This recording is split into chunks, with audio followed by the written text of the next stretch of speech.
if you're a black man right now, you're the hot topic. I mean, I got audio. This is how they feel about you. It's also affecting the Hispanic people, and my numbers with the black, and especially black men. I love black men. I love them. I love them. Yeah. I have gone through the roof with black men. Yo, son. Black men. What? I don't do quite as well with black women, I must say.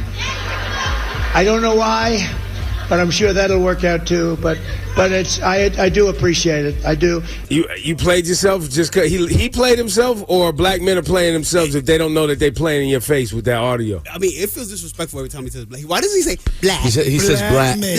He says black. He says black crazy. Well, because it is a joke. It's a dog whistle and it's a joke. It's like, I love them. That is what it is, right? It's condescending on purpose. It's the same way like when somebody will be like, the whites. What? The whites. Got it. Right, he's intentionally playing with the word in a way where if you're a racist, you could tell he's playing with. That's right. People. And if you're an idiot, you think he's serious and you get this button. Wow. Yo, I'm gonna tell you something, and that's another congrats. Hit the button. Congratulations, you played. If you don't do well with black women, it don't just work out. You got to work on it. I got news for you, Jack. You don't just get to go, oh yeah, I'm sure that'll work itself out. Not if you don't have a conversation about it, it won't. Oh no, he had a conversation. It was at the National Association of Black Journalists. It went great. It sounded like this button. Congratulations, you played yourself. Yeah, nah, bro. Laura, what you got today, fam? Wow, I don't know if you guys saw this, but there was a Donald Trump had a rally in Coachella in California. It's a desert over there. Just letting you know, just in case you didn't. So bussed hundreds of people in. Had a big rally. Except after it was over, there was only one bus shuttling people back to parking lots. The walk was about 2.5 hours. People had to walk for 2.5 hours to get back to their vehicles. There's videos all over X or Twitter, however you want to call it, of people screaming and crying like, help, like we are stuck here. No one told us that there were no buses going back.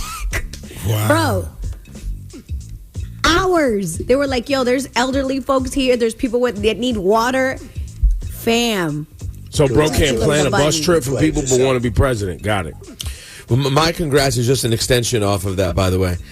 There are people out there who are not going to blame him. They're going to blame like a conspiracy theory that like the theys are trying to get them. Well, no, it was the Democrats. The Democrats called in and canceled the buses to make Trump look bad. So by the way, if that's true, hit the button. If people actually would feel that way. Congratulations. And imagine, you played yourself. That means he can do anything to them and they will just blame someone else for it.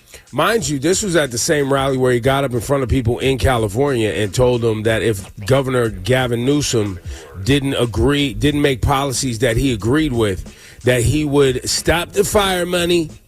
The money we give you for fire is going to stop that money. So you're just going to let people burn up.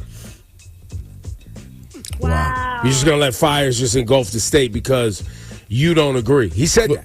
Well, there was a report that came out last year that I think it was when when he was president still, there were fires happening in California. I think he was withheld fires. money. He withheld money until he was shown statistics that he actually had more voters in California than a lot of southern states. Mm-hmm. So Orange County. Once he realized that in Orange County he still had a lot of voters, he was like, all right, you know what, we should release the money. Well, speaking of money, Kamala Harris unveils groundbreaking opportunity agenda specific for black men. 1 million forgivable loans to help black entrepreneurs, creating more pathways for black men to secure high-paying jobs, regulatory framework that protects black men investing in digital assets, crypto investment, new initiative to address sickle cell disease, diabetes, and mental health, advocating for the legalization of marijuana and making sure that black men get to participate in that new revenue stream on the federal level.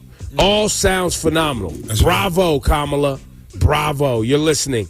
You've sat down with black men. You've had black men come to the VP residence in Washington, D.C. How many different events have they had up there, Rosemary? They've had a lot of them, haven't they? There's been a good amount, yeah. It's on the share. You sat on the National Association of Black Journalists panel, talked about this, sat down with 100 black men and talked about this. But everybody buckle up and put your helmets on and hands and feet in the ride. Because if you think Kamala's going to be able to roll out a policy specifically for black men and it won't be challenged up the wazoo, I got a button for you.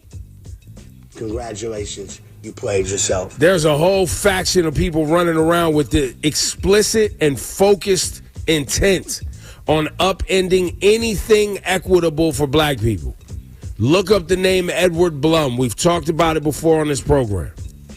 Anything trying to level the playing field against the decades, the generations of racist marginalization against black men and black families in this society since redlining and all the way back to Jim Crow.